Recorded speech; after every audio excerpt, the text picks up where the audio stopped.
ভ্যানের চাবি খুঁজে পাচ্ছিলাম না, তো খুঁজে খুঁজে চাবিটা পেয়ে গেছি। এই দেখো ভ্যানের চাবি। চাবিটা নিয়ে গাড়ির দিকে যাচ্ছি।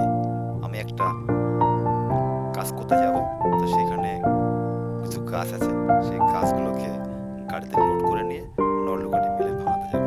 তাই আমি সেই উদ্দেশ্যে বাড়ি থেকে বেরিয়েছি। যাই হোক, দোকানের কাছে গিয়ে একটু ওয়েট করবো। দোকানের কাছে পৌঁছে গেলাম। এবার তপনদা ফোন করেছিল, তপনদার বাড়িতে যেতে হবে, কেন ওনার গাড়িটা নিয়ে আসতে হবে।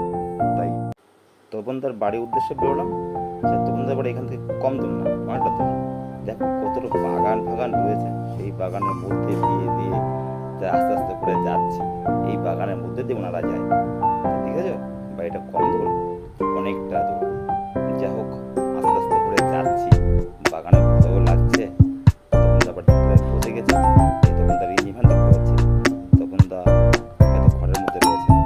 বৌদির সঙ্গে কথা বললাম, বৌদিকে বললাম যে বৌদি ভালো আছো কিনা, বলছে হ্যাঁ ভালো আছি, অনেকদিন পরে এসেছে তো। তো উনি কি ভ্যান চালাতে পারে না, ওনার ভ্যান।